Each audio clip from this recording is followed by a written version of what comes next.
Rejection. They always expect men to go through it with just ease, never have to get upset or anything about rejection. But when women get rejected, oh my God, they crash out almost every single time, as if men can't say no to women. And they all think they're beautiful women. So it's men saying to no to beautiful women. It seems to be outlawed or something. Get ready with me for an influencer event. Every single day that you continue to obsess over that man, the uglier that you are getting. Please take away my right to work. Like, I don't want to work another day in my life. So earlier last month in May, I had a card reading around May 8th.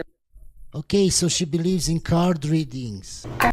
Fortune telling. That the number one demographic of women that fall for it, yes. I regret all of my tattoos. Let's talk about it. Yes, I know it boils down to better decision making and, you know, being smarter about what you put on your body, especially something that is permanent. I don't know if this is an ADHD thing or if it's just a me thing. Like, I really need help right now. I really struggle with sitting down and actually watching TV. I'm actually on that one too, but it's just nice that there's the internet nowadays and there's Instagram and TikTok that if you were interested in a woman, you can literally just see all of this. You can see her mental breakdowns. You can see her crash outs. You can see every little thing that she complains about on the internet. You can see every little thing she complains about in her life.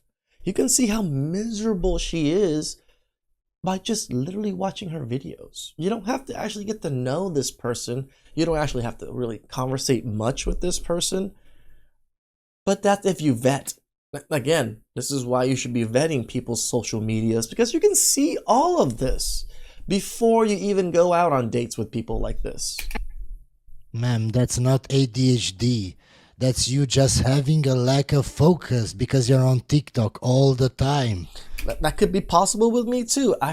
It's hard for me to just sit down and not do anything productive in my head. If I'm sitting down and watching something and not recording or something, I feel like I'm wasting time. At least just me personally. Scrolling each day. That's why, ma'am. I am currently going through a heartbreak situation right now, and guess who is making sure that I have company and I'm not alone every single day? My gaze. A lot of us, we need two incomes. It's just not possible for the man to be the sole provider, bread. May that type of man never find me or know of my existence at all, ever, for all of eternity. The most insane clip the other day when I was doom scrolling, and it was from one of those like red pill manosphere podcasts.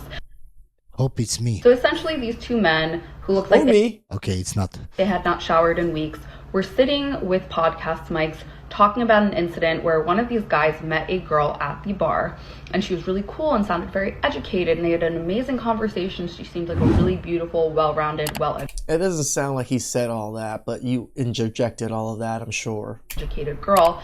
They exchanged numbers. He's like, I really wanted to take her out, and then I added her on Instagram. She accepted me, and I saw all of these travel photos. Her in Miami, her in the Caribbean, her in the south of France. And he's like, yeah, bro, immediately I was so disgusted. She's probably, you know, selling you know what to go on these trips. I was so taken back. He's like, yeah, I immediately canceled the date and told her that I was too busy to ever see her.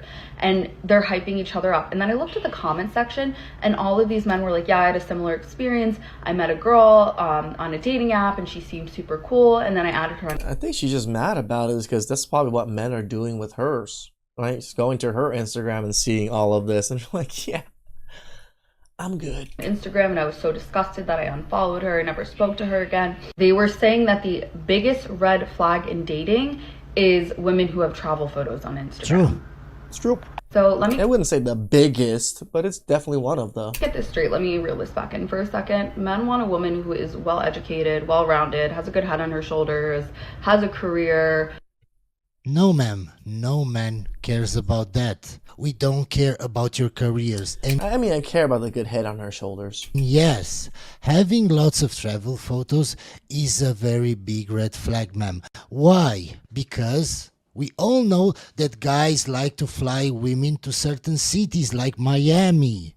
So yes, ma'am, having a lot of travel photos just shows that you had a lot of men in your life. And also photos with boats.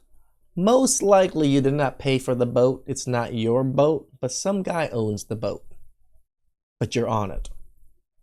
Just saying. Because I'm sure you didn't pay with your own cash from your career for those trips. Guys, you don't believe me? Look at this video. Now that I'm in my late 20s, I am pretty well traveled. I've been to over 25 countries.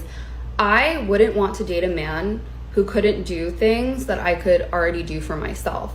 I wouldn't want to date a man who was not well traveled, who didn't know how to take initiative to book and pay for and plan. Okay, guys, did you hear that? So he has to book and pay. So she's been to over 25 countries. And I'm sure it's not with only one guy. And those guys are used to paying. So how many men do you think she had in her life? How many? Hope you enjoyed this clip. And if you want to see the full It's probably ridiculous amounts, right? When she said 25 countries, can you guys just imagine 25 countries? Was it all the same guy? Because if it was all the same guy, that must be a loaded mofo, right? For him to be able to take her on trips to 25 different countries. But most likely it's probably 25 to 24, maybe even 20 different guys that flew her out, right? To all of these exotic places, because she even admitted herself, they must book, plan everything, and pay for it. So we all know how she actually pays for it, and it isn't with money.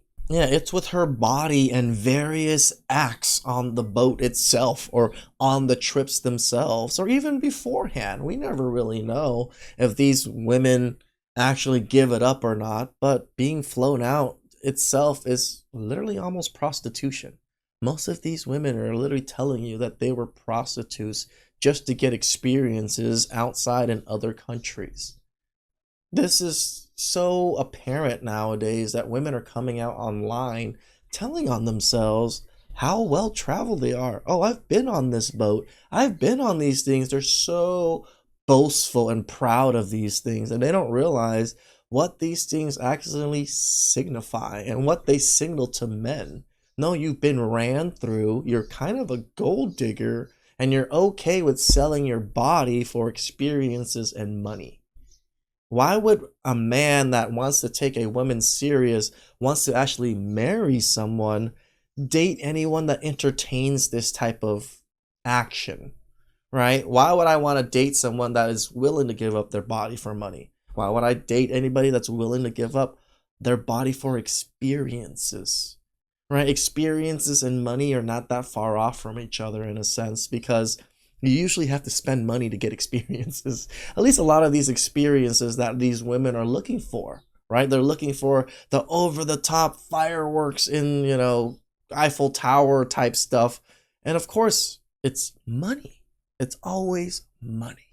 Please like, subscribe, comment down below. I really appreciate it. And catch you guys next time. Ciao.